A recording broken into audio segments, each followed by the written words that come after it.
The wind howls across the empty plains. A single human, gaunt, barefoot, no spear, no knife, crouches behind a boulder. His breath is shallow. He hasn't eaten in 4 days. Out in the open, a wild animal grazes. A creature larger, stronger, faster. In the absence of weapons, death should be certain, but it is. Because this isn't just survival. This is adaptation in its rawest form. Tens of thousands of years ago, humans didn't always have fire-hardened spears or stone-tipped arrows. Long before bows, before traps, before metallurgy, our ancestors faced starvation with empty hands and primal minds. So how did they survive? How did a species without claws or fangs outwit creatures built for the hunt? This is not a story of violence. It's a story of ingenuity, of endurance, observation, teamwork, and sheer, relentless will. This is how cavemen hunted without weapons, and how they turned the edge of extinction into the beginning of domination. The world was still raw. The earth had not yet softened to civilization, and the rules of survival were brutally simple: eat or be eaten. In this landscape, long before sharpened stones or fire-hardened spears, an entirely different kind of human walked the land. They did not look much like us, but they were us at the beginning. Homo habilis, awkward and upright, brain just beginning to swell with possibility, was among the first. They had no words, no fire, no weapons, just hands and hunger. Imagine the plains of East Africa 2 million years ago. A bone-dry horizon stretches for miles. The air is thick with heat and silence, and somewhere on the wind the scent of meat, already dead, already claimed. A lion pride finishes its feast, full-bellied and sluggish under the sun. Flies rise in thick clouds, and from the bush a shadow moves, not a predator, a scavenger. This is the origin of the human story, not as hunter but as thief. The early hominins were opportunists. They waited, they watched, they risked everything for the marrow of an old femur left behind by sharper teeth. No claws, no fangs, just crude curiosity and the courage to edge closer to danger for the chance to eat. Starvation wasn't a distant threat. It was constant, daily. Their bodies were not yet built for the chase, and their minds had not yet imagined the spear. There were no guarantees, only instinct and improvisation. And so survival meant noticing what others overlooked: an egg buried under leaves, a lizard under a rock, a rotten log filled with beetle larvae. Protein was everywhere, but never in plain sight. Archaeological layers from this era are quiet, but they whisper: fractured bones with deliberate breaks, stone flakes scattered near the skeletons of gazelles, not tools as we'd think of them, but gestures toward a future. The first hint that a rock could become more than a rock. The moment an ape realized a bone could break another bone. But these moments were rare, clumsy, accidental. For hundreds of thousands of years, the most reliable tool was the mind, not yet brilliant but observant. They followed vultures, watched where hyenas moved. They knew the rhythms of the hunt not as participants, but as parasites. This was a hard life, a brutal one. Mortality was high. Children died often. Injury was death. And yet, this was where humanity began. The paradox is sharp. In the absence of tools, early humans became more human. Forced to the margins, they developed the art of reading the land, the animals, the sky. They learned to listen for silence, because silence often meant a kill nearby. They learned to move with the wind. They watched, always watched, and what they saw changed them. Homo erectus emerges 500,000 years after habilis, taller, more agile, with a brain nearing the threshold of modern thought, and yet still no true weapons. The world was still ruled by stronger predators, but something had shifted. Erectus walked farther. They dared the open. They remembered where herds moved, where water pooled, where elephants died. In northern Kenya, an ancient lakeshore reveals footprints, hundreds of them, adult, juvenile, all walking in the same direction, a group, a community. This wasn't a lone forager, it was a migration, a deliberate act, movement not just for escape but for strategy. They were beginning to think ahead. Still, they carried no weapons, only rocks. They could wound, maybe stun, but not kill outright. If they hunted, it was rare, desperate. More often, they waited for death to find the animal first, then swooped in before rot or rivals claimed it. They stole from leopards, from eagles, from one another. And in this theft, they survived. We often think of human dominance as inevitable, but it was. Not here, not yet. In this era, humans were weak, slow, vulnerable. The miracle isn't that they hunted, it's that they endured. They endured without shelter, without tools, without certainty. They endured on scraps, on instinct, on hope. They endured because somewhere deep in their mind, a new kind of thought was forming. What if we didn't wait for the kill? What if we made it happen? But that moment was still far off. In this chapter of our past, the question hadn't yet become action. It hovered, unspoken, as they followed the vultures yet again. Their hands were still empty, but not for long. Because the land was teaching them slowly, brutally, but surely. Each stolen meal was a lesson. Each chase survived by watching, not running, etched new instincts into the blood. They began to understand that success belonged not to the strongest, but to the most patient, the most observant, the most collaborative. And so the foundation was laid, not with weapons, but with awareness. The age before spears was not an age of triumph. It was an age of becoming, a long, hard incubation of the qualities that would someday define us. Strategy, communication, endurance. These were the first tools. But hunger has a way of accelerating evolution. And soon, humans would stop waiting for death to leave behind its leftovers. They would go after life itself. And they would do it in a way no creature had ever attempted before. They would hunt with nothing but their feet, their lungs, their will, and the fire in their blood that said, "We are not prey anymore." The sun hangs like molten metal over the savanna, thickening the air with heat and stillness.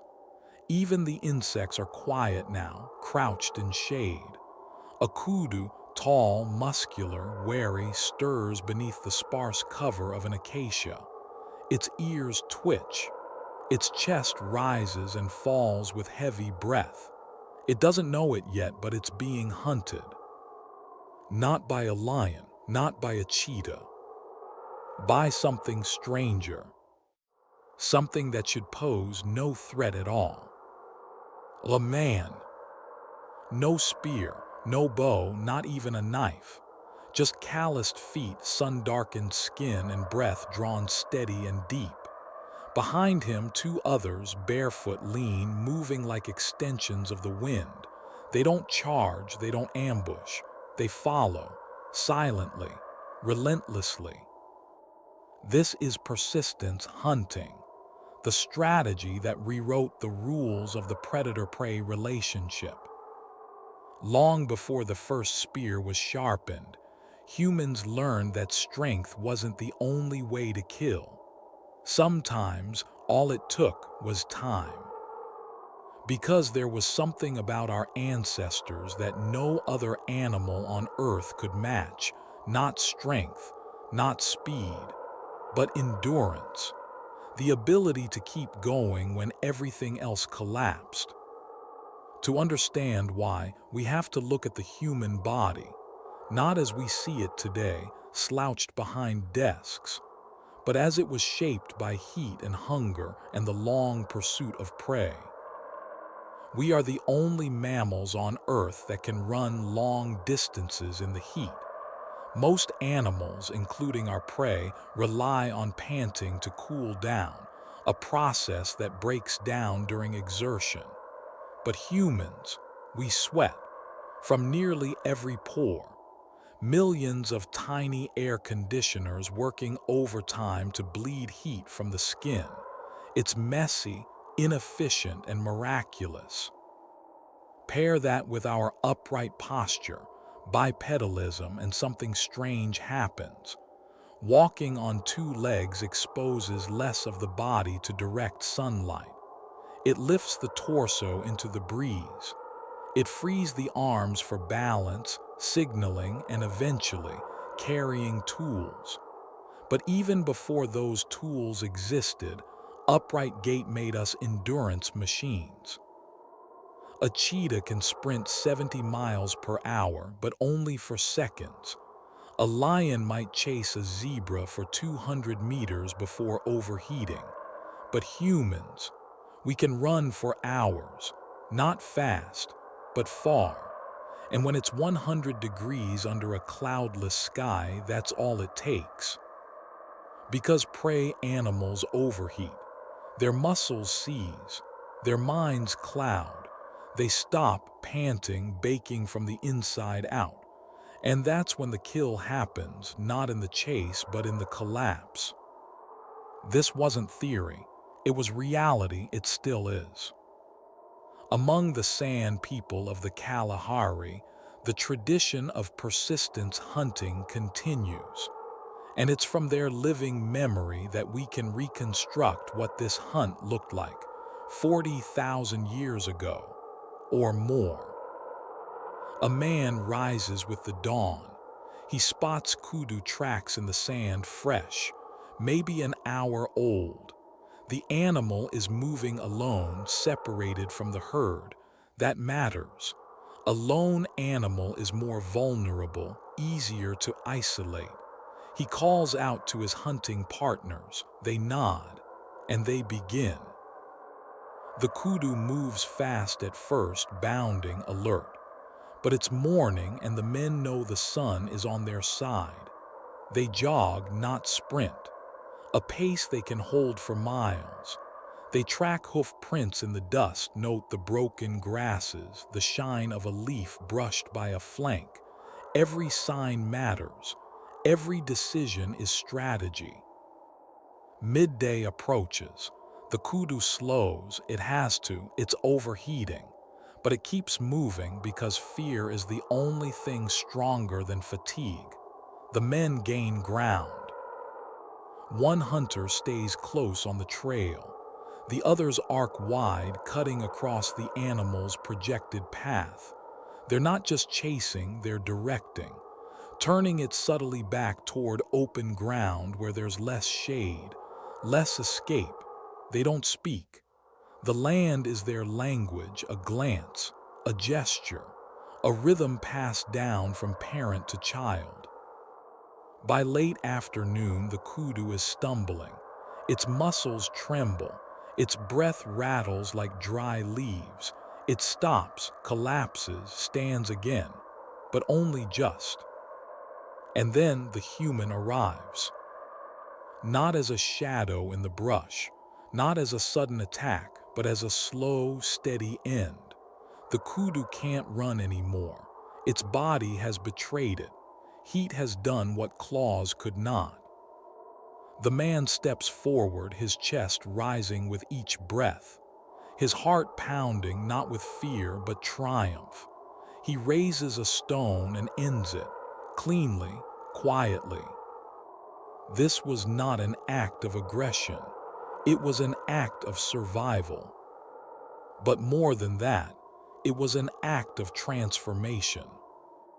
Because in this moment, a species that once waited on the margins, who scavenged scraps and fled at the sound of a roar, had become something new, something unprecedented, a predator without fangs, a killer without claws, a creature that conquered through collaboration, cognition, and endurance. And the body began to reflect that change. Our long legs, narrow waists, Achilles tendons tuned for recoil, nuchal ligaments in the neck allowing us to stabilize our heads while running. All of these adaptations point toward persistence hunting, toward a body made not for brute force but for the long game. Even our breath is part of this story. Unlike other primates, we coordinate our breathing with our stride. Each step is a metronome, syncing heart and lungs with motion, a biological rhythm for pursuit. But perhaps most important of all was the mind. Persistence hunting required more than physiology.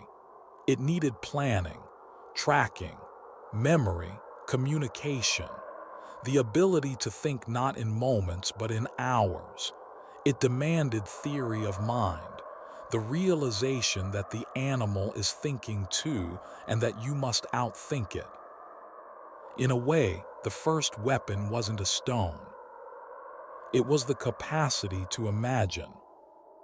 If I go here, it will go there. If I push now, it will fail later. And the hunt became a story, a beginning, a middle, and an end. A narrative written across the dust, in prints and sweat and breath. It was the start of strategy, the start of myth. The hunters would return with meat. The community would eat. Children would listen to the tale of the pursuit. And slowly, over time, the hunt became more than survival. It became identity. This is how the first endurance killers rose, not with tools but with time, with sweat, with pain and persistence. They turned biology into strategy and the heat of the sun into their greatest ally. And though today we rarely feel that hunger, rarely earn our food with breath and blood, the story still lives in our bones, in our lungs, in the rhythm of our stride, in the dreams that push us past the breaking point. But this was only the beginning, because once humans learned to chase with their feet, the next challenge was to chase with their minds. To track not just where an animal had gone, but where it was going. There are no footprints in the sand. Not yet, not until you've learned to see them. To the untrained eye, the earth looks blank, just dust and pebbles, wind-scattered leaves, a broken twig that could mean nothing at all. But to the eyes of a tracker, the world is a map. Every bent blade of grass, every shift in the texture of soil, every droplet of dung or brush of fur against bark, each is a sentence in a living, moving story. And the tracker is its reader, translator, and sometimes its author. Before weapons, before fire, before dogs or bows or arrows, the hunt began not with movement, but with observation, with standing still and noticing. Because hunting wasn't just physical, it was mental. It was forensic, a crime scene that had to be reconstructed from silence. To hunt without weapons was to rely entirely on the senses, not just vision but pattern recognition, memory, empathy. The brain became the spear, and the tracker was its master. Even today, among the San people of southern Africa, one of the oldest continuous cultures on Earth, this ancient art survives, and through their eyes, we glimpse what our ancestors once did every day. In the Kalahari, under blistering heat, a man kneels beside a tuft of grass that's been bent the wrong way. It's not a trail, but it is a sign. Nearby, a dung pellet, still warm. The moisture tells him the antelope passed within the hour. The direction of the bent twig shows its heading. A faint scuff mark, barely perceptible, suggests a limp in the rear leg. All of this logged instantly, intuitively, and filed into memory. He stands, adjusts course, continues. Tracking in its purest form is a dialogue between brain and land. It requires imagination, logic, and an ability to enter another creature's mind, not as a predator imagines prey, but as prey imagines safety. If I were an antelope, the tracker thinks, and I heard footsteps behind me, where would I go? In this way, tracking is not just a science. It is empathy weaponized for survival. But it is also legacy. Among the San, tracking knowledge is not taught in classrooms. It's passed from father to son, mother to daughter, not with explanations but with presence. A child walks with the elder, watches, listens, fails, learns. Slowly, the land begins to speak. And in prehistory, this same slow instruction was happening across thousands of generations. Long before written language, this was humanity's first curriculum: how to read the world, not through symbols but through signs. It's no accident that the parts of the brain responsible for spatial memory and pattern detection, like the hippocampus, are so well developed in humans. Tracking was not optional. It was survival. Those who saw better lived longer. Those who guessed correctly fed their children. And so the mind adapted. Over time, ancient humans built internal maps, not just of space, but of behavior. They learned that certain hoof prints meant an animal was resting. Others meant it was fleeing. That fresh urine and disturbed insects pointed to proximity. That the angle of dung splatter could reveal which direction the animal had moved, how fast it was going, whether it was alone or in a group. This wasn't guesswork. It was a cognitive dance between logic and intuition, a pattern-matching system so rich, so precise, that modern forensics pales by comparison. And for early humans, it was as sacred as fire. In fact, some researchers argue that the very origins of scientific thinking, hypothesis, test, revise, can be found in the ancient tracker's method. I think the animal turned left at the rock. Let's follow. No sign, adjust theory, try again. It was the birth of critical thinking, not in temples or schools, but under open skis, knee-deep in dust. And yet, for all its logic, tracking was also deeply personal. Some San elders describe it as a kind of meditation, a flow state. The longer the pursuit, the deeper the focus. The world narrows, time stretches. The tracker begins to feel the animal, not just follow it. They begin to anticipate rather than react. The body and mind unite in purpose, and in that stillness, clarity arrives. Imagine the stakes in prehistory. You've been walking for 6 hours, no food, no water, the animal's trail is cold.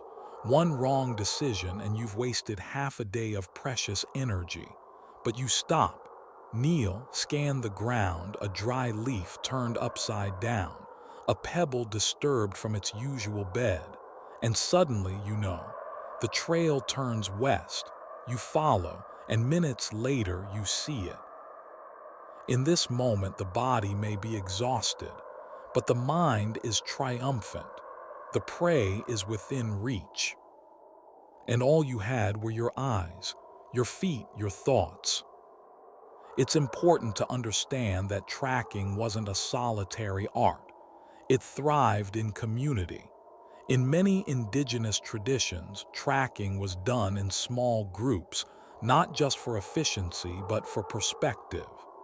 Each person brought a slightly different intuition, a slightly different reading of the signs. Disagreements led to deeper understanding. Memory pooled. Mistakes were shared. Some of the oldest cave art in Europe shows not spears, but footprints etched into stone, not just animals, but humans following them. Traces of the mind at work. A record not of domination, but of understanding. A reverence for the trail, not just the kill. And in the process, humans became something else entirely. Not just predators, not just survivors, but storytellers. Because every track was a story, and the telling of it, whether in sand or around a fire, transformed experience into knowledge. A tale of how I followed the herd or how I lost the trail and found it again became teaching, and teaching became culture. Tracking sharpened more than the senses. It shaped the soul.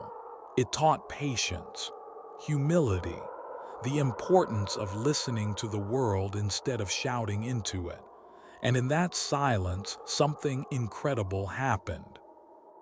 The brain, evolved for survival, became capable of abstraction, of metaphor, of imagining the future, of dreaming. And so, long before the first spear pierced hide, long before agriculture or cities or steel, there was this: a man kneeling in the dust, squinting at a smear of dirt and seeing in it not randomness, but a path, a direction, a purpose. And in this way, the hunt began long before the chase. It began in the mind, where the real transformation of our species was already underway. Somewhere beneath the cliffs, a herd grazes. They are cautious, ears twitching at every rustle. Their eyes scan the trees, watching for movement, for shapes that don't belong. They know what danger feels like. They were born with that fear. They have outlasted lions, leopards, and hyenas for generations. But what they don't see, what they've never evolved to see, is strategy. Half a mile away, crouched behind a ridge of stones, a group of humans waits. They don't move, they don't speak, they watch the wind, they calculate, not in numbers but in instincts honed by years of hunger and endless observation. The wind shifts, they remain still. A lone scout signals from a distance, a hand raised, a silent nod. It's time. The herd is already in motion, turning gently with the terrain, just as the humans predicted. Unaware, the antelope drift into a natural funnel, a narrow pass carved by stone and slope. And before they realize what's happening, the trap closes around them. No weapons, no fire, just intellect. This is how early humans began to rise, not as beasts of muscle, but as masters of foresight. And this was the cognitive revolution. Predators, for the most part, are direct. A lion spots a zebra, it stalks, it leaps, it kills. There's instinct, yes. Timing, some level of coordination, but it's mostly reactive. The prey moves, the predator follows. Humans imagined what might happen and made it real. This ability to plan, to model the future, to anticipate another creature's behavior, was unlike anything the natural world had ever seen. It was the brain's first great weapon, and it began shaping the hunt in ways no animal could defend against. Let's take wind, for example. Most predators don't consciously think about wind direction, but early humans learned to move against it so that their scent would not carry forward. They understood that a puff of sweat on the breeze could undo hours of careful work. So they circled, waited. Patience became its own kind of weapon. Or terrain. They learned that a herd moves differently uphill than down. That narrow, ravines compressed movement. That game trails formed natural corridors. That water holes weren't just places to drink, but predictable patterns of animal traffic. They began to think like the land itself. Imagine the moment when a small group of hunters first discovered a natural choke point. Two cliffs pressed together, forming a narrow path. And they realized, if we stand here and someone drives the herd from behind, they could trap animals without lifting a single tool. Not with force, but with geometry. This wasn't just adaptation. It was strategy, premeditated, coordinated, intentional. And it wasn't done alone. As the hunts became more complex, so too did the need for communication. But speech, true language, was still evolving. So early humans relied on something else: gesture, a glance, a finger to the lips. A hand signal passed like lightning between bodies hidden in the tall grass. They weren't just thinking, they were collaborating.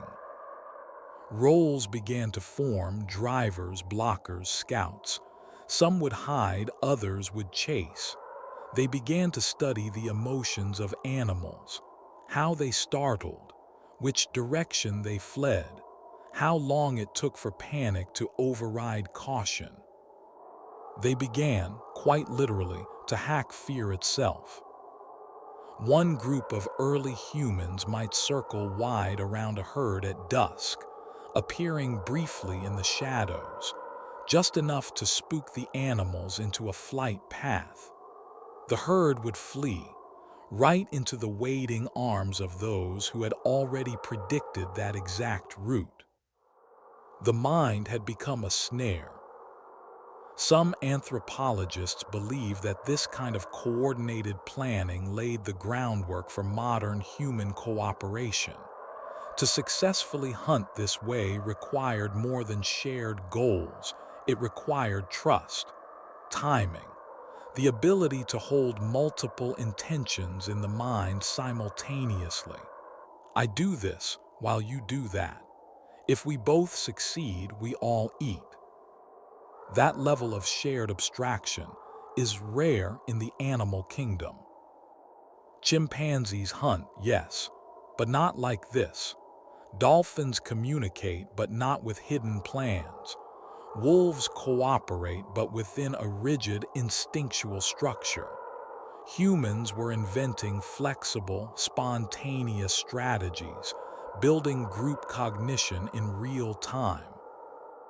The line between prey and predator was being redrawn, not with claws or teeth, but with imagination. And once the brain learned to think this way, it didn't stop. Eventually, traps were built, not of rope or wood, but of landscape, pits disguised with branches. deadfalls triggered by a nudge of stone.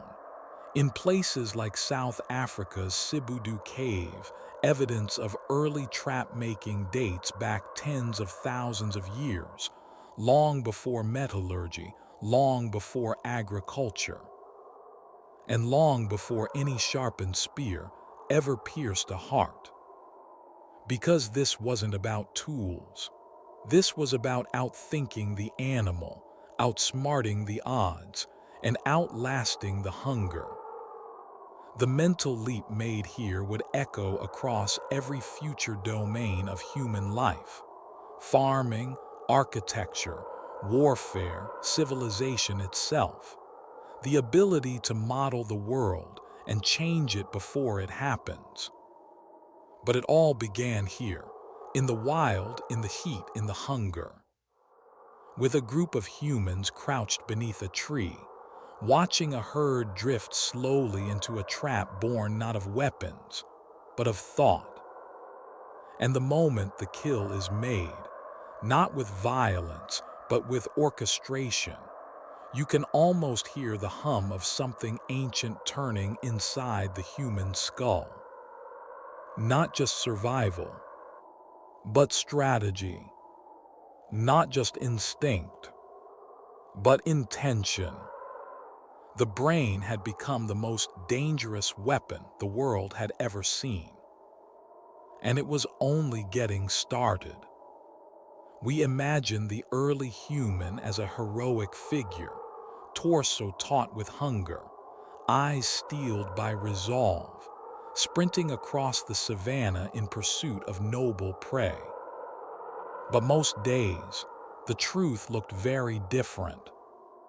There was no charge, no triumphant moment, no clean kill, just the heat, the emptiness, an annoying ache that bloomed behind the ribs and made the world look a little blurrier. Because in the Paleolithic world, long before bows, long before blades, calories were not easy to come by. They had to be found, or stolen, or scraped from the edge of decay. And often, they were hiding in the most unglamorous places imaginable. Like the inside of a cracked femur, baked dry in the African sun, or in the bloated carcass of a wildebeest left behind by lions, its flesh blackened and buzzing, its innards crawling with eggs and the slow, oily wriggle of maggots. This was the original human buffet. It wasn't about taste. It was about fuel, about survival, and perhaps most surprisingly, it was about evolution. Because in these repulsive, protein-rich, fat-soaked leftovers lay the very ingredients that built the modern human brain. Let's start with bones. When large predators finished feeding, they left behind the scraps, the skulls, spines, and long bones too thick to bite through. But for early Homo species, particularly Homo habilis and early Homo erectus, those scraps were treasure. Armed with nothing but primitive hammerstones, our ancestors smashed those bones open, shattering them with sharp, echoing blows against flat rocks. Inside was a substance as precious as gold: marrow. Rich in fat, calories, and essential fatty acids, bone marrow was one of the most nutrient-dense resources available on the landscape. And humans were one of the few creatures with the dexterity, curiosity, and sheer persistence to extract it. Archaeological sites like Olduvai Gorge in Tanzania are littered with broken bones and stone tools, proof of this ancient dining habit. Our ancestors weren't hunters yet.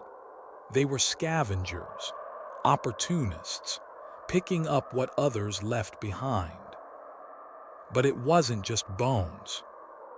Carcasses left in the sun for too long turned into grotesque buffets of rot and decay. Most animals wouldn't touch them, but humans did. They had to. Because when you're starving, when your muscles are wasting and your brain is craving lipids, you don't walk past a corpse just because it smells. You approach it, carefully, eyes on the sky for vultures, ears tuned for hyenas. You peel back the leathery skin. Maybe a section of muscle still clings to the bone. Maybe the fat hasn't fully gone rancid. Maybe the maggots are fat and slow and you can pluck them out with your fingers. And when you eat them, you don't gag, you don't think about rot, you think about fuel. Grubs, larvae, termites, insects, all of them brimming with protein, all of them accessible without tools, without fire, without risk. To modern palates, this sounds revolting. We're conditioned to see decay as disgusting, insects as unsanitary. But for early humans, disgust was a luxury they couldn't afford. What we now recoil from was, then, an evolutionary advantage. In fact, these scavenger foods may have been more important to our development than red meat. Studies on the caloric and nutrient density of insects show that pound for pound, they can rival or even exceed the protein content of traditional meat. Grubs are especially high in fat, something crucial for brain growth. Termites are rich in iron and zinc. And fermented meat, while an acquired taste, predigests proteins and unlocks amino acids that might otherwise be inaccessible.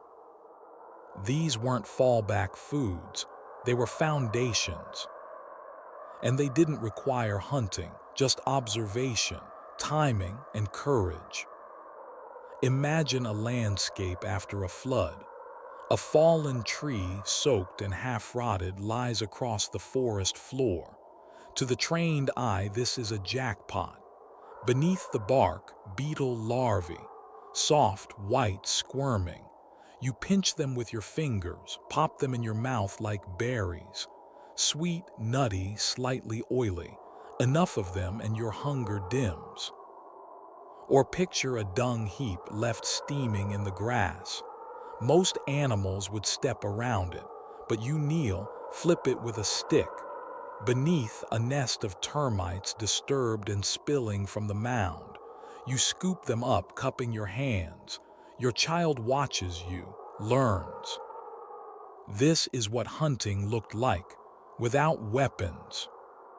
It was patient, unheroic, but incredibly smart. Because these behaviors weren't just desperate, they were strategic. Our ancestors learned when vultures circled, there was meat somewhere nearby.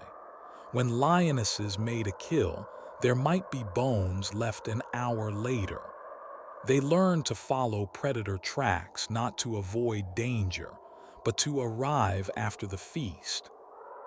Scavenging required timing, boldness, and an uncanny ability to predict where the leftovers would be. Over time, this behavior shaped more than diet. It shaped cognition. The brain, after all, is a greedy organ. It consumes about 20% of our daily energy, far more than any other organ in the body. For a creature walking dozens of miles a day, that's a steep tax. So where did the fuel come from? Not from leafy greens or raw tubers. Those require extensive chewing and yield few calories. It came from fat, from dense, easily absorbed nutrients, from things that walked or crawled or died and lay still. And in consuming these foods, we fed more than our bellies. We fed the very organ that made us human. The irony is that in modern culture, we see these foods, maggots, bugs, rotted meat, as symbols of poverty or desperation. But for hundreds of thousands of years, they were the difference between death and survival. They were skillfully sourced, selectively eaten, and even shared. In fact, there is evidence to suggest that scavenged fat-rich foods may have played a role in early social bonding. A cracked bone full of marrow wasn't just a meal, it was a resource, and sharing it could build alliances, strengthen trust, or feed a child too weak to chew. Calories in this world were currency, and those who could find them in the margins, in the rot, the cracks, the decay, were the ones who passed their genes forward.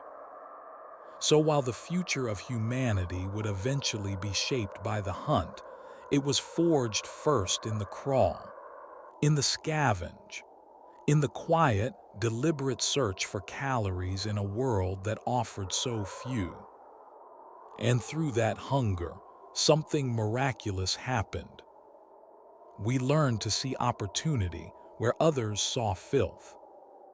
We learned to solve starvation not with strength, but with curiosity. And we learned, above all, that survival isn't always glorious. Sometimes it's just smart. The lone hunter is a myth, a fantasy carved into stone by modern nostalgia, where survival looks like bravery and triumph is won by strength alone.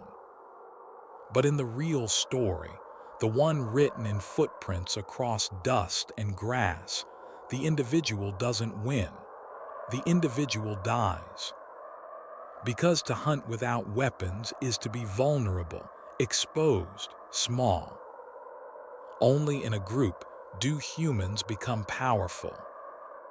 And that's where the true evolution begins, not just in bodies or brains, but in the space between them. Early hominins didn't survive the Pleistocene because they were fast, or strong, or sharp. They survived because they moved together. Picture this: a herd of grazing gazelles on the edge of an open savanna. They're scattered but alert, each one a nerve in a vast, twitching system of eyes and ears. Predators approach and they scatter. But on this day, they are not hunted by claws or fangs. They're being watched by something quieter. To the north, behind a slight ridge, 3 humans crouch low, silent, still. Their eyes track the herd's movement, reading every flick of an ear, every tilt of a head. A 4th human slips across the grass just out of sight, a scout. Far to the south, out of view of the herd, another small group positions themselves near a bend in the terrain, where tall reeds and a shallow depression form a natural bottleneck. A trap not built with rope or wood, but shaped by geography and memory.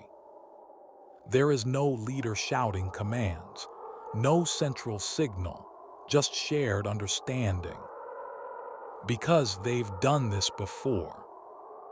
Over weeks, months, years, they've moved together, slept together, failed and learned together. They've hunted as one organism, each limb acting in harmony, each mind holding a piece of the plan. Now the signal comes, a subtle gesture from the scout. The drivers rise, sudden and sharp, from the ridge.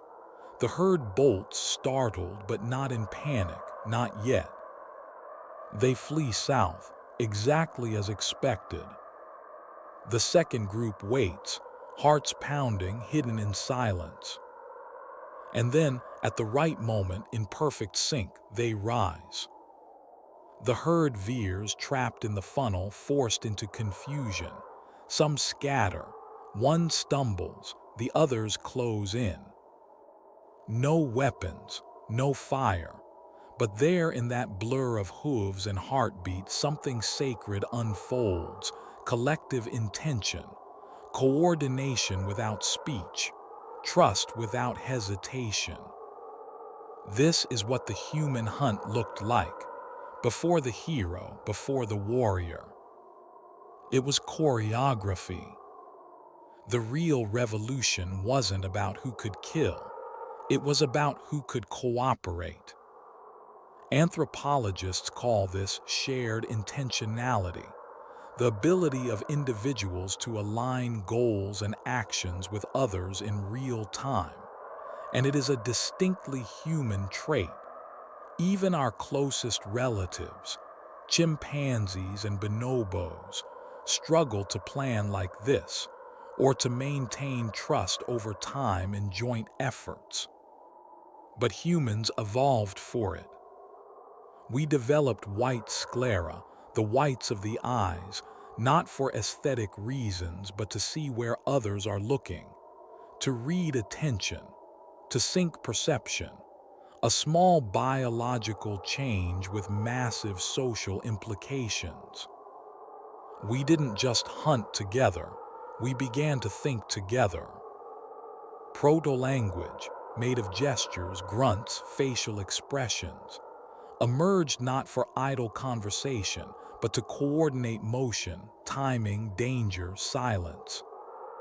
The first language may have been a flick of the wrist, a squint, a hand on the shoulder warning, wait. And with every successful hunt, this collective mind deepened. Roles formed, not rigid, not assigned, but organic. Some were faster, others better at reading terrain. One could remember the last watering hole. Another could mimic animal calls. These skills weren't hoarded, they were shared, because every member mattered, not just the strong. A child too young to run might still spot game from a distance. An elder too slow to chase might recall a seasonal migration path others had forgotten. Everyone had a piece of the puzzle. And the strength of the group was not in the heroism of one, but in the seamless movement of many. This communal intelligence changed everything. It allowed for larger prey, longer hunts, more elaborate strategies. It allowed groups to adapt to new environments, mountains, forests, coasts, because knowledge was distributed, not lost. If one died, the others remembered. It also laid the foundation for something deeper, empathy.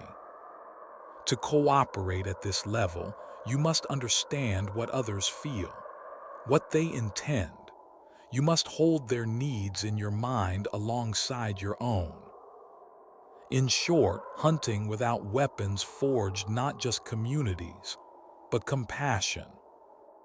Because when you rely on others to eat, you begin to care if they survive. And so bonds formed, not just between kin, but between roles, between minds. The drivers needed the blockers. The scouts needed the signalers. No one person could succeed alone. Over time, this grew beyond the hunt, into child rearing, tool sharing, ritual story. But it began here in the tall grass, with a plan whispered not in words, but in motion. And when the hunt was over, when the meat was shared, when the bones were cracked for marrow, when the fire, if they had it, warmed their skin, there was no glory for the individual, no name carved into the earth. There was only the we. And that, perhaps more than any tool or invention, is what made us human. Because the hunt was never about domination. It was about dependence, about many becoming one. And that idea, that the group is the hunter, is something we carry with us still in every meeting, every team, every tribe, every story. The hero may stand alone in myth, but in history, we hunted together. The snow muffles everything. The crunch of footfalls, the breath steaming from nostrils, the sound of a stomach growling beneath layers of hide. This is not the open savanna. Here, in the glacial silence of prehistoric Europe, survival is a colder, quieter war. Gone are the vultures circling sunlit skis. Gone are the termite mounds, the fig trees, the scavenged wildebeest bones left steaming in the grass. Here, food doesn't walk past. It flees, fast, in herds, across vast white plains where there is nothing to hide behind and no time to waste. And yet, humans endured here too. They endured not with spears or fire-hardened weapons, but with the same tool that carried them across Africa, their minds. Because even in the cold, with fingers numb and bellies empty, early humans learned to read the land, to outthink their prey, and to turn desolation into a kind of strategy. Let's follow them into the snow. It's 45,000 years ago. The wind knifes across a frozen plain. The temperature hangs just below freezing. The sun is low in the sky, pale and watery, offering no warmth. And a group of humans crouch beneath a rocky outcrop, watching, waiting. Their target is not a lion or a rabbit, but something far more valuable, a reindeer herd. Reindeer are not easy prey, skittish, fast, built for this climate, for this terrain, but humans have something else, patience. Over the last day, they've tracked the herd across a ridgeline, not by sound or by sight, but by memory. They read the shape of the snow where hooves have passed.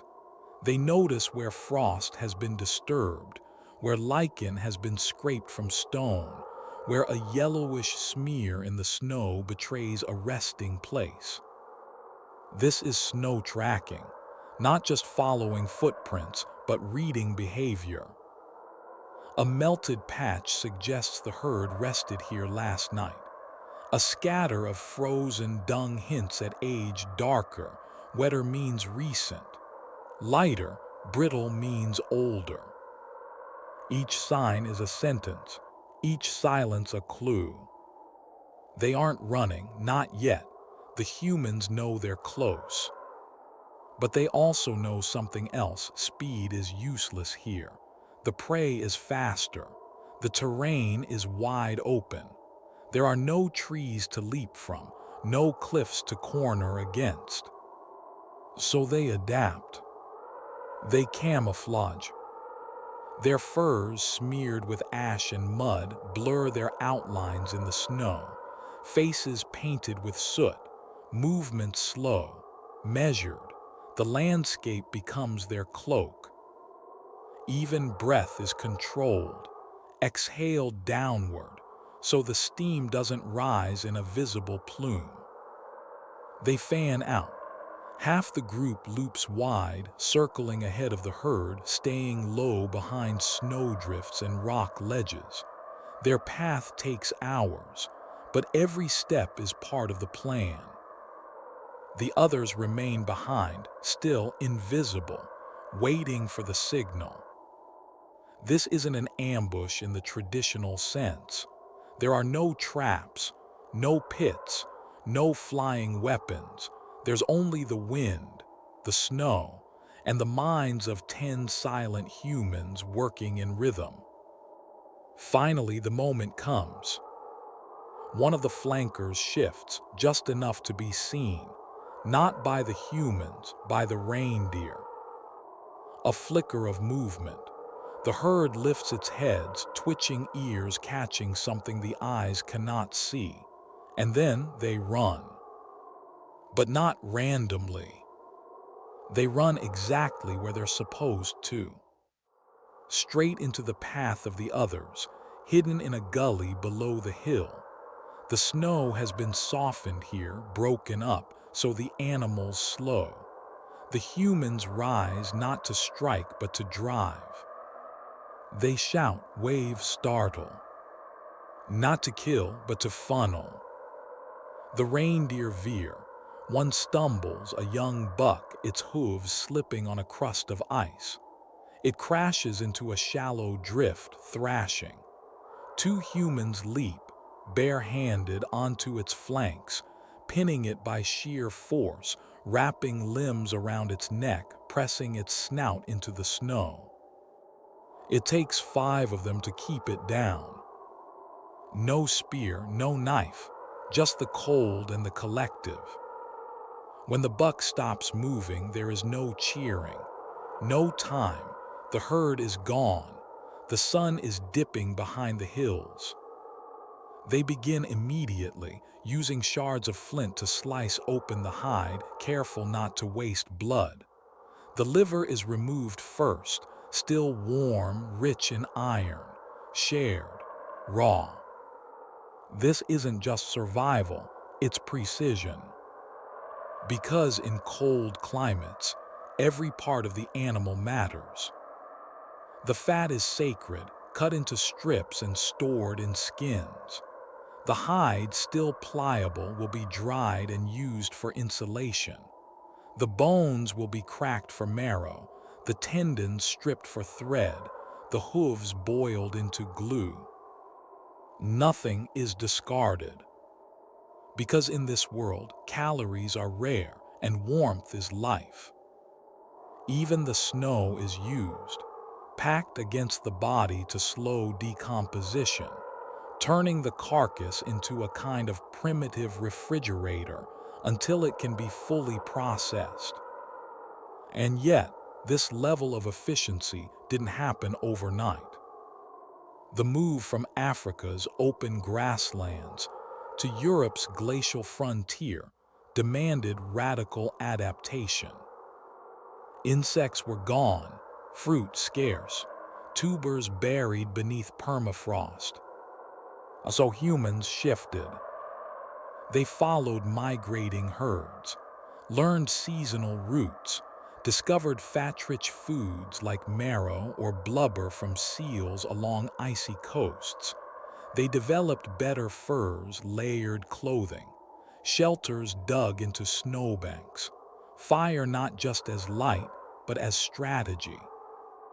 And with all of this came something quieter, more profound: resilience.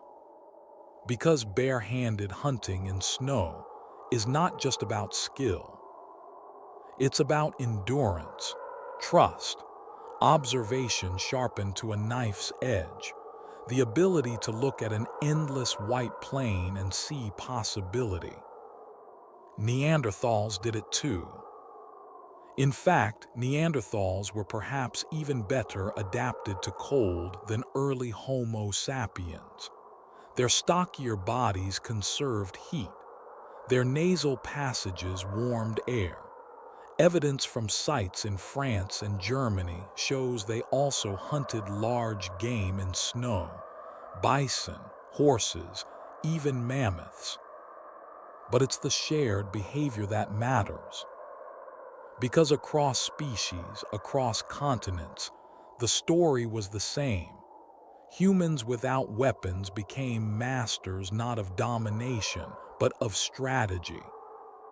They didn't just enter new environments. They learned them, folded themselves into the land, read the wind, waited for the thaw, moved with the herds. And in doing so, they made the unlivable livable. They made the ice a hunting ground. They made cold not an enemy, but a tool. And perhaps most incredibly, they did it with nothing in their hands but knowledge. No spears, no fire-hardened blades, just minds, bodies, snow, and a staggering ability to endure. The reindeer lies still now. Its blood pools in the snow. The wind is rising again. But in the flicker of firelight, surrounded by silence and breath, something becomes clear. This was never a battle between humans and nature. It was a conversation. And humans, even without weapons, knew exactly how to listen. Imagine it, a wall of flesh 10 feet tall at the shoulder, tusks as long as 2 grown men. Each step quakes the earth. The air smells of musk, trampled grass, churned soil. And yet there they are, humans, bare-handed, no spears, no arrows, just breath in their lungs and the hum of strategy in their bones. A mammoth. To modern eyes, the idea borders on myth. How could small, fragile humans, no claws, no armor, bring down an animal that could crush a man with a careless swing of its trunk? The answer is one of the oldest truths in the human story. We weren't stronger, we were smarter. And perhaps nowhere is that truth more visible than at the edges of ancient cliffs. Let's go back, roughly 20,000 years ago. The last ice age is tightening its grip. Cold winds rake across the steppe. Grasses are short, trees sparse. Mammoths migrate in herds, lumbering across frozen plains in search of forage and water. And humans follow them, not with confrontation, but with calculation. They've studied these animals for years, watched the roots, observed how the old and the young lag behind, noted when they turn to rest, learned when fear takes over, and how it makes them run together blindly as a herd. And on a windswept ridge in what is now Central Europe, a trap is being prepared, not made of wood or rope or stone, but of land. Below the cliff lies a shallow ravine, just deep enough to shatter legs to break momentum, and beyond that a bog, deceptively still, a natural death trap. The terrain is a weapon now. The humans gather in silence, 30 of them, maybe more, not warriors, but workers in a dance of shadows and echoes. They're not planning to strike, they're planning to drive. It starts with noise. Shouts from one side of the ridge. The herd jolts. The mammoths cluster tighter, instinct pulling them together. On the opposite flank, more humans appear, waving branches, pelts, torches, not to attack, to guide. Mammoths are intelligent, but their fear is primal. They read the movement of the group, not the shape of the danger. They flee as one, right where the humans intend. Down the slope. And here history meets evidence. At sites like La Côte de Saint-Brelade in Jersey, archaeologists have found enormous accumulations of mammoth bones at the base of cliffs. The patterns don't lie. Multiple individuals, likely driven together, not killed in the open, but corralled. No single human could take down a mammoth, but the land could. The fall, the panic, the weight of one animal crashing into another, it becomes a cascade, a stampede into terrain that won't forgive. At the bottom, if any are still breathing, the kill begins. Flint flakes, sharpened by hours of patient work, are used to pierce hide. Blood steams against the cold. The meat is carved quickly, methodically, enough to feed a band for weeks. Bones become fuel, tools, shelter frames. Hide becomes clothing, tents, drums. But it didn't always require a cliff. Sometimes the trap was water. Bogs like those found in what's now the Czech Republic or northern Germany, preserved whole mammoth skeletons, their legs sunk deep in mud, stuck, vulnerable. Once again, the humans didn't fight the animal directly. They used the earth as snare. And what's more striking, there's no evidence of widespread overkill or recklessness. These were targeted, deliberate kills, calculated risks. A group wouldn't chase a mammoth without a plan. One wrong move, one poorly timed shout, and the prey would trample the hunters, or simply vanish into the horizon, lost. So they had to get everything right. That meant understanding the mammoth not as a monster, but as a creature with fears, patterns, and weaknesses. It meant studying wind direction, so the human scent wouldn't give them away. It meant mimicking predator movement, circling, flanking, creating an illusion of greater numbers. They even used bluffs. It's entirely possible that early humans mimicked predators to provoke a stampede. Think about that. A small band of hominins channeling the fear of lions without a lion in sight, playing on psychology, weaponizing perception. That's not just hunting, that's theater. And the cost of failure, catastrophic. If the herd turned toward the hunters instead of away, the outcome would be fatal. A mammoth, even just one, could crush bones with a step, impale with a tusk, scatter the group like twigs. So why take the risk? Because a single mammoth was survival incarnate. Fat, protein, bone, sinew, thousands of calories in a single kill. Enough to feed families for weeks, even months if dried or frozen. And in the brutal cold of Ice Age Europe or Siberia, that meant life over death. But more than that, it meant cohesion. Because killing a mammoth wasn't something you did for the group. It was something you could only do with the group. Every voice, every movement had to align. This was choreography with stakes. And that may be one of the mammoth's greatest gifts, not just food, but unity. Evidence shows that mammoth hunting required planning over days, perhaps weeks, scouting parties, signal systems, shared knowledge of terrain and herd behavior, and after the kill, cooperation in butchering, dividing, preserving. Even in death, the mammoth tied people together. And here again, we see the thread that runs through every chapter of early human survival. The absence of weapons didn't weaken us. It refined us, made us observant, made us organized, made us cunning.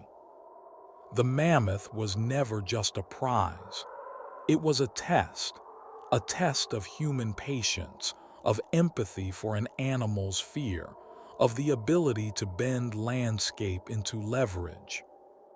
And we passed, again and again, not by brute force, but by mastering the quiet art of knowing. Knowing when to act, when to hold, when to move with the herd, and when to make it move for you. The age of mammoths is long gone now, the bones buried in clay, the tusks silenced, the traps collapsed beneath cities and farmland. But in those fossilized footprints, in those calcified tusks, the echo still lingers. Not of conquest, but of strategy. Because long before we forged blades, we learned how to think like predators, without ever lifting a weapon.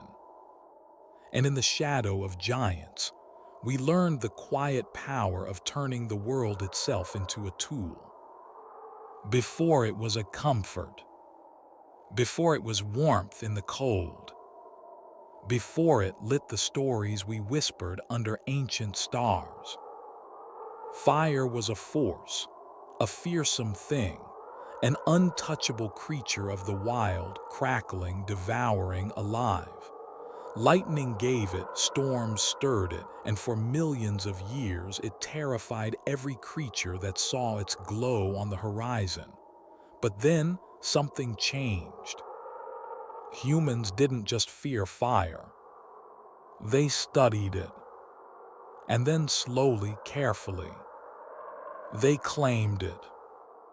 We often think of fire as a late chapter in the human story, a tool to cook meat, a way to harden spears, a means to survive the night.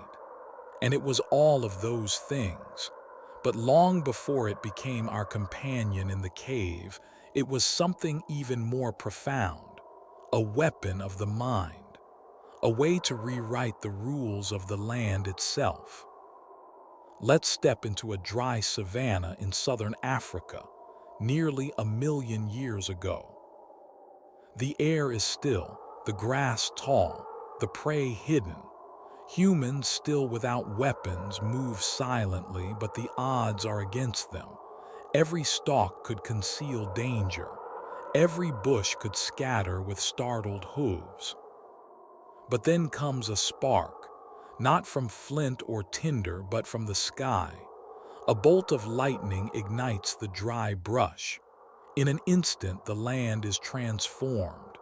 Smoke billows, animals flee, and the humans, they watch. They learn. They realize something vital. Fire doesn't just destroy, it reveals. It drives prey out of hiding. It corrals animals into choke points. It changes the landscape of risk. And most of all, it creates opportunity. And so begins one of the most ingenious strategies in early human survival: controlled burning. We see its fingerprints in the soil, layers of charcoal, blackened earth where it shouldn't be. In places like Swartkrans and Wonderwork Cave, archaeologists have found ancient evidence of fire use going back hundreds of thousands of years. Not just fire from nature, but fire kept alive, fire transported, fire used. Not yet created, but understood, tended like a newborn, carried from site to site in smoldering logs or wrapped embers. Because even before we could spark fire from nothing, we could wield it as if we'd birthed it ourselves. Imagine the effect on the hunt. Fire used to flush animals from thickets, to cut off escape routes, to open dense terrain into paths, not with walls or traps or spears, but with smoke and heat, an invisible push, a gentle shove that turned chaos into strategy. But this wasn't brute force, it was chess, environmental chess. Early humans learned wind direction, burn patterns, and how different animals reacted to smoke. Some panicked, some froze, some ran in predictable arcs. This knowledge, collected not in books but in bones and memory, was passed down like fire itself, one ember to another, generations learning not just how to fear fire but how to think with it. Fire also made danger less dangerous. At night, predators hesitated at its edge. The firelight drew a circle in the dark, a boundary between safety and everything else. For the first time, humans could sleep with less fear. They could eat in peace. They could stay in one place longer, increasing their ability to study local prey, plan hunts, observe patterns. But even more than that, fire expanded time. It gave us the night. It extended our day. Around its warmth, people could sit and plan, talk, remember. The hunt was no longer just a morning act of desperation. It became a collective process, a long unfolding, seated in memory, shaped by theory, coordinated over hours and days. And there's another way fire rewrote the hunt. It changed the prey. After burns, new grasses grew, tender, nutritious, and so animals returned predictably. Fire, in essence, became a form of ecological farming, a way to cultivate prey pathways, not by planting crops, but by guiding wildness itself. This kind of thinking, the long game, the spatial manipulation, the understanding of how time and land and biology intersect, isn't just impressive. It's revolutionary, because it reveals something about us that no other animal shares. We didn't just react to the world, we reshaped it. With fire, we became architects of the hunt, not just participants in it. We turned passive observation into active engineering. And in this light, fire becomes more than a physical force. It becomes a mental tool, a cognitive weapon, a silent strategy that let humans punch far above their biological weight. Even before it lit our hearths or boiled our food, it lit our minds. We often think of intelligence as tied to language or logic or abstract thought. But here, on the open plains in the flicker of firelight, we see another kind: environmental intelligence, tactical cognition, the ability to see not just what is, but what could be if the land burns this way, if the wind blows that way, if the animals move there. It's this kind of thinking that allowed us to go from opportunistic scavengers to proactive hunters. And it all hinged on a flame. We didn't need fire to kill, but once we had it, even imperfectly, even temporarily, we weren't just surviving anymore. We were designing survival. We were using the landscape as a canvas and fire as our brush. And like any great tool, it didn't work in isolation. It was part of a broader system, a way of life where intelligence wasn't confined to one person or one moment, but shared, tested, passed down like stories whispered in the dark. So next time we marvel at the invention of the spear, or the bow, or the trap, remember this: before all of them, there was fire. Not just as heat, not just as light, but as a mindset, a force we didn't invent, but learned to steer. And through that mastery, we lit a path forward, one that burned not only through forests, but through the very structure of what it meant to be human. There are no howls in this story, no triumphant cries echoing across the plains, no dramatic sprint across the savannah with blood-soaked hands raised in victory. Only silence and mud and time, because not every hunt is a chase. Sometimes the deadliest weapon is patience. Picture it: a cold, hungry dusk. The embers of yesterday's fire have cooled and the wind carries nothing but disappointment. The last hunt failed. A herd escaped. A misread wind scattered the prey. And now the people, thin, tired, silent, feel the weight of starvation closing in like a second skin. But tonight, there will be no pursuit. No running, no striking, no spears. Tonight, the hunt will happen before the prey ever arrives. This chapter is about the trap, the most unassuming, underappreciated weapon of early human survival, not made of stone, not swung by hand, but built with foresight, sweat, and an understanding of the land so deep it blurred the line between hunter and earth itself. Let's go back, not to the savannah, but to a narrow gorge somewhere in Paleolithic Europe.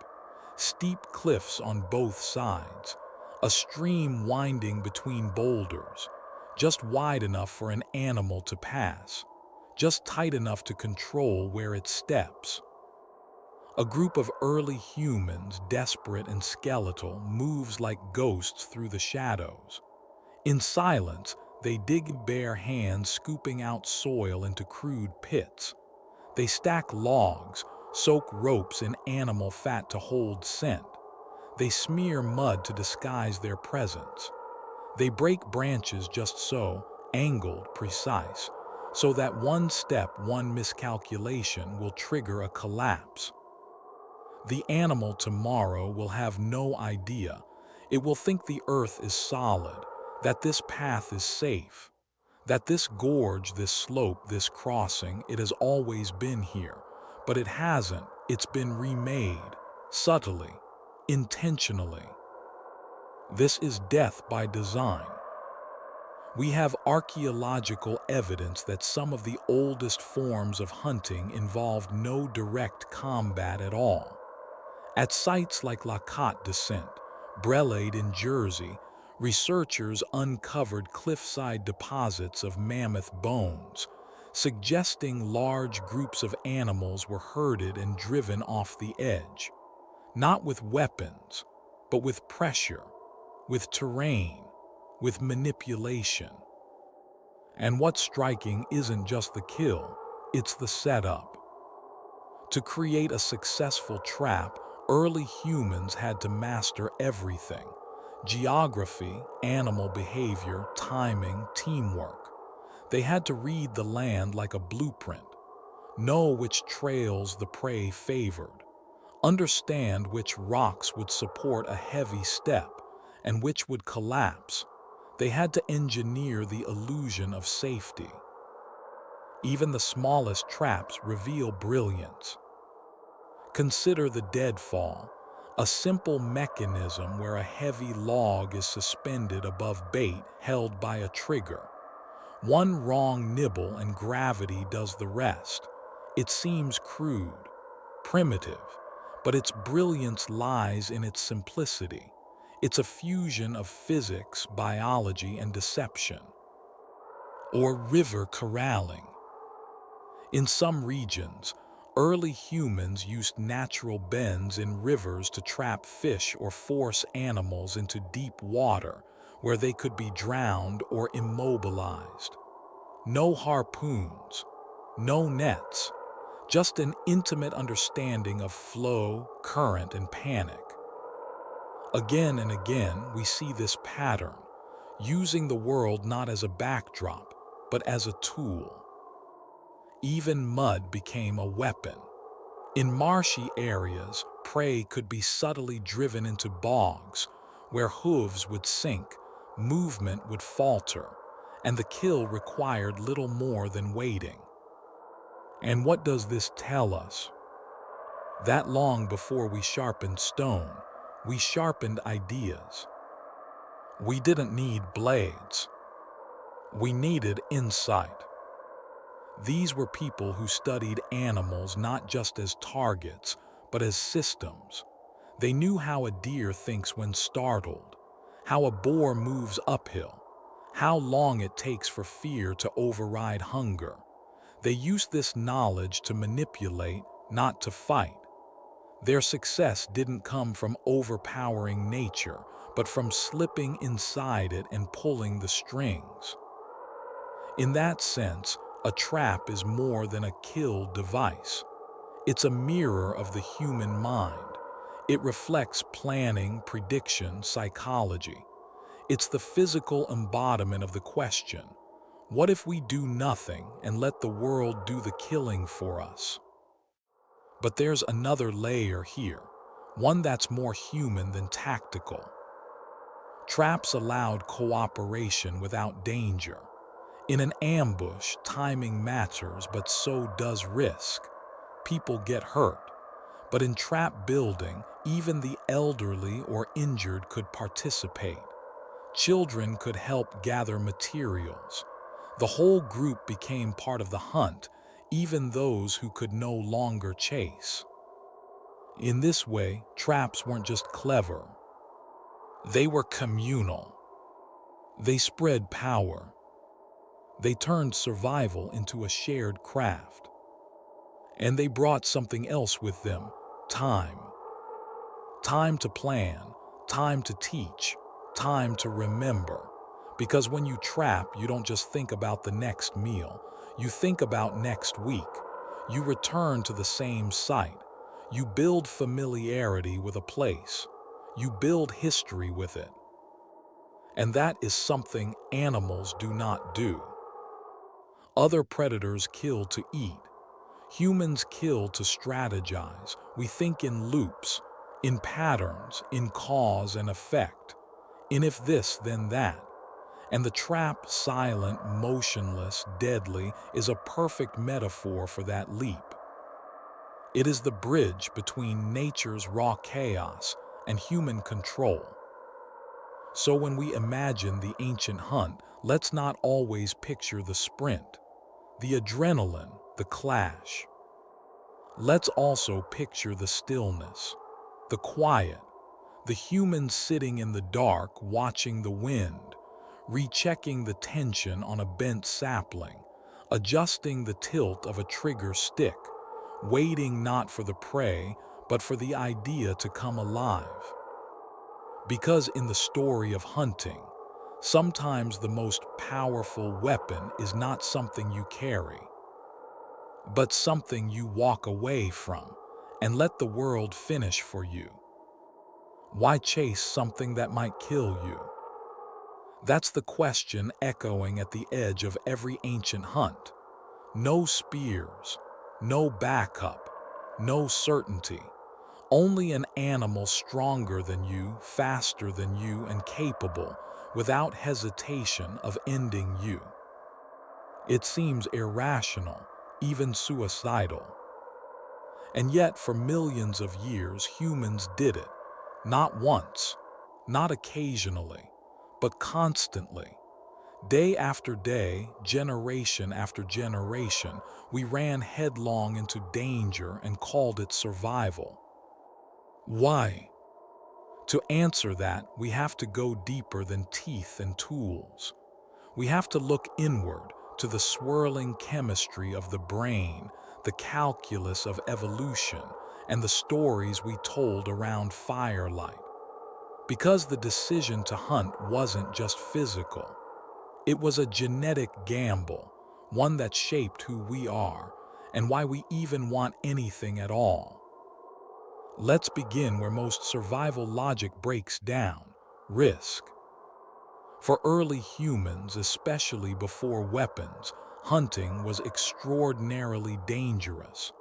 A misstep during a pursuit could mean a shattered ankle. One gash from a tusk, and infection could set in. Starving to death after days of failed tracking wasn't a possibility. It was a weekly threat. So why not just gather? Why not stick to roots and fruits and grubs? Many did, and many survived. But something strange happened to the lineage that leaned toward the hunt. Something chemical. Every time an early human took that risk and succeeded, the brain lit up. A surge of dopamine flooded the system, reinforcing the behavior like a biochemical applause, not just because of calories, but because of reward. Dopamine is not about pleasure, it's about anticipation. It's the molecule of what if, of chase, of the imagined success just out of reach. When a hunter stalked a gazelle, the reward wasn't just the meat. It was the story unfolding in the brain minute by minute. What if I get it? What if I do? What will they say if I return with nothing? What will they feel if I come back full? This neurochemical loop created something bigger than survival. It created meaning. And meaning is evolution's most powerful motivator. There's another layer to this gamble: status. In almost every human culture, ancient or modern, the providers of rare, high-risk resources hold elevated social roles. The ones who venture out, who risk blood for the group, who bring back not just food but narratives. Imagine a young hominin returning to camp with a haunch of meat after a brutal 3-day track. He didn't just feed others. He became seen, admired, maybe even desired. And evolution loves that. Because now hunting isn't just about calories. It's about reproduction, mating success, passing on the genes of those bold enough, smart enough, and lucky enough to return from the brink. So now the stakes are doubled. Every successful hunt doesn't just stave off hunger. It buys genetic currency. It forges alliances. It signals competence. And competence becomes attractive. But this reward loop had a curious side effect. It made humans crave the pursuit, not just the result. And here, storytelling enters the scene. Because long before language had rules, it had rhythm. Gesture, grunt, posture, these were the roots of performance. And when a hunter returned, they didn't just drop meat and sleep. They reenacted, they relived, they shared the experience. In doing so, they bound others to them, not just as dependents but as witnesses. The danger of the hunt gave way to the glory of the tale. And slowly, through thousands of years, hunting evolved from necessity into mythology. Every successful pursuit became a cultural seed, a teaching, a legend, and every child who listened learned not just where to place their feet, but why to take the step in the first place. And so the danger became not a deterrent, but a requirement. Because without danger, there's no reward. Without risk, there's no story. And without story, there is no us. The gamble, then, wasn't just one of food. It was a genetic strategy, refined over generations. Those who risked and won didn't just live. They loved. They led. They became anchors in small communities where memory stretched back just a few fires deep. And what's more, they inspired imitation. Children watched the brave. Adolescents dreamed of their turn. The hunt became a rite, a symbolic fire trial through which identity itself was forged. Over time, this feedback loop deepened.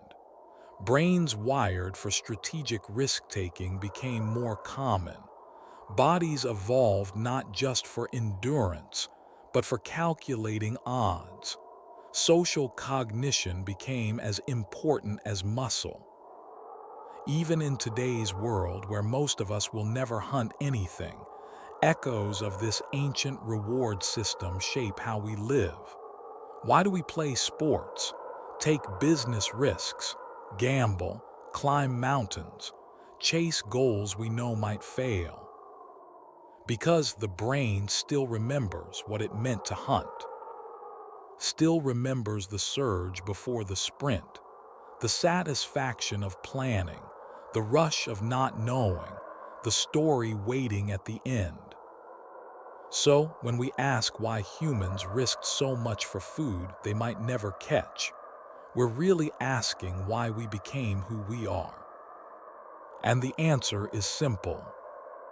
We gambled because the story of the risk, became worth more than the certainty of safety.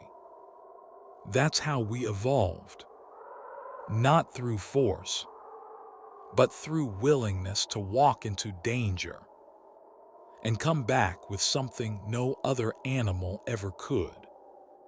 Meaning, it didn't begin with a flash of brilliance. There was no single eureka moment when a human picked up a stick, sharpened its end, and called it a spear. No ceremony, no revolution, just a slow, silent shift.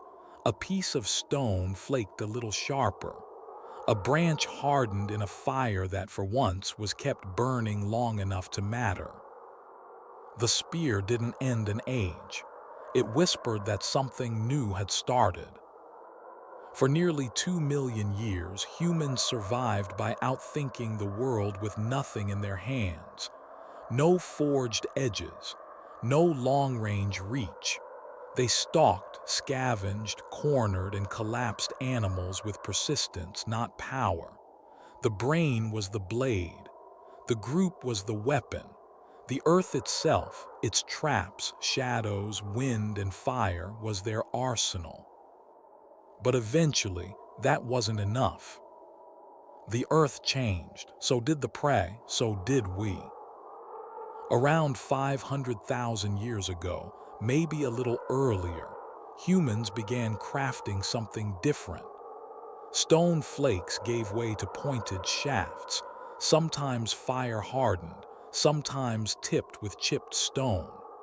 In Europe, Africa, and the Levant, archaeologists began to find them buried deep in the soil. Wooden spears, balanced and aerodynamic like the Schurningen spears of Germany, dated to 300,000 years ago. These weren't crude accidents. They were designed, weighted just right, carved to fly, to puncture, to kill. And with them, a new kind of human emerged. But let's be clear, this wasn't the beginning of intelligence. It was the formalization of it. For generations, the mind had already been shaping the hunt. The spear simply made the mind's reach longer. It allowed us to strike from a distance, to end a life before it could touch us. And with that, everything changed. The spear was more than a tool. It was a line drawn in the dust between before and after. Before the spear, every kill was a dance with danger, a gamble of inches and instincts. Humans had to get close. We had to earn the meat with sweat, precision, and often pain. After the spear, that distance shrank, not because the animal moved, but because we no longer had to meet it eye to eye. That changed our bodies, it changed our strategies, but perhaps more importantly, it changed our psychology. Because for the first time, humans could leap across space with force. Our intentions didn't stop at the length of our limbs. They flew, cut, and pierced. We became projectile creatures, no longer bound to chase something for hours. We could now hunt from ambush, from range, with fewer people and less exposure. It made the hunt efficient, but it also made it colder, cleaner, more mechanical. That intimacy between predator and prey, the breath-shared closeness of the kill, began to fade. This shift had consequences, good ones to be sure. Human survival rates improved, injury dropped, meat returns rose, populations grew. New environments, dense forests, open tundras, steep canyons opened to us. The spear unlocked landscapes that were previously too dangerous or inefficient to conquer. But with every advancement, something is left behind.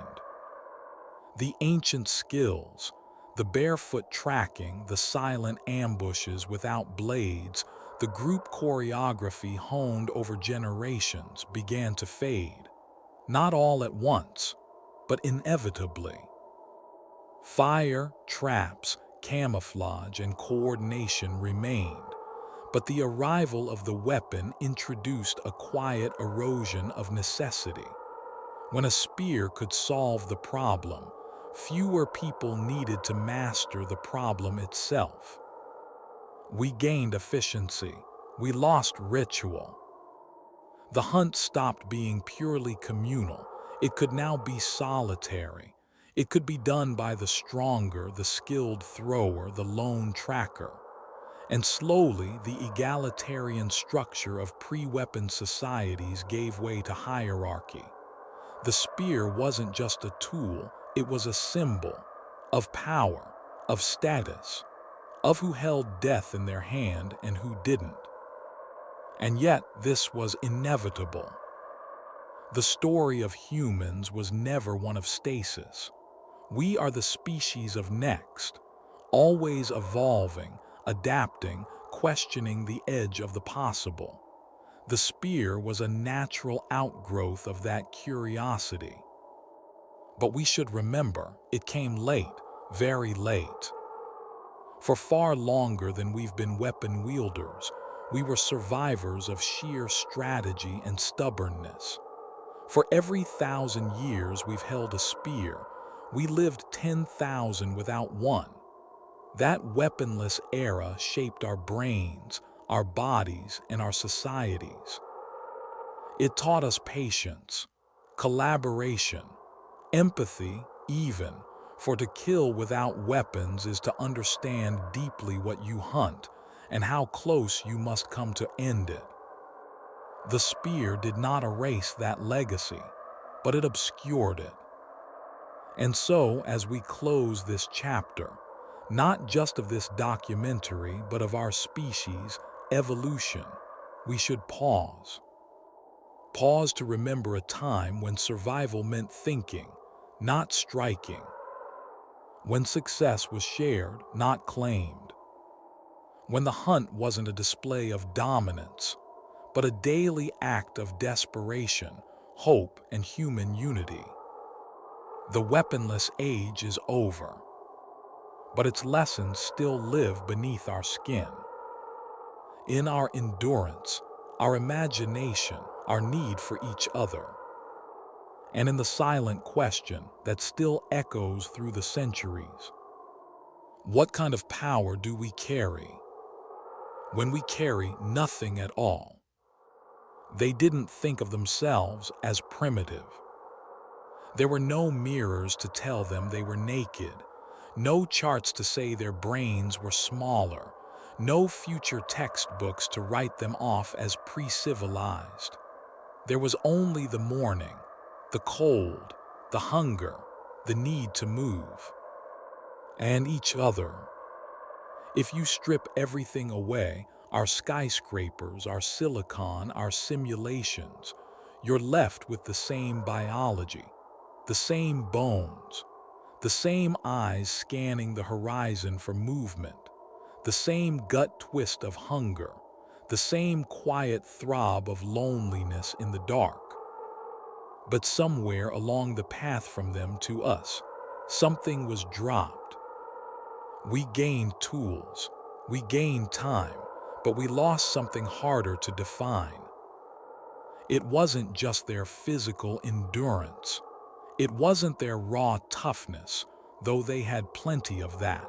It was their orientation to the world. They saw nature not as something to dominate, but something to dance with. Not a resource, not a setting, but a living system of rhythms and signs, readable if you listened hard enough, long enough. If you stayed still and noticed the angle of a bent stalk of grass, the silence of birds, the freshness of a track still soft underfoot. To survive without weapons wasn't just a feat of the body, it was a mastery of attention, of presence. You couldn't afford to be distracted. You couldn't hunt with a fractured mind. You either noticed or you starved. That is what modern humans, in all our power, may have forgotten. Because today, we don't need to hear the wind to survive. We don't need to read the land to learn the animal. Our tools do that for us.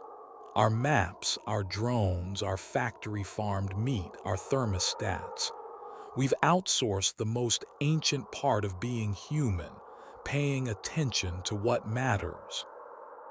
And as we've severed that tie, we've grown hungrier, not for calories, but for meaning. There's a strange irony in our age. We can summon food with a swipe, light with a switch, companionship with a text. Yet anxiety rises, loneliness spikes, depression creeps. We scroll endlessly, searching for something we can't name. Maybe it's not entertainment we're craving. Maybe it's belonging to each other, to the world, to the deep ancestral current we've drifted from. Because for our ancestors, meaning wasn't some philosophical puzzle. It was earned in the hunt, in the ache of the legs after 12 hours of running down a kudu. In the moment a group cornered a wild pig with nothing but timing and trust. In the silence after the kill, when meat meant survival and the fire meant one more night alive. They didn't need to find purpose. They were the purpose. And maybe that's what we've misplaced. Not just skills or knowledge, but a kind of spiritual alignment. A way of being in the world that was fully human, not half machine. Even their suffering had clarity. When they were cold, it meant they had to find shelter. When they were starving, it meant they had to work together. There was no shame in struggle. It was the rhythm of life. Every obstacle sharpened their minds, their bonds, their resolve. Today, many of our struggles are hidden. We ache, but we don't know why. We chase goals, but forget who set them.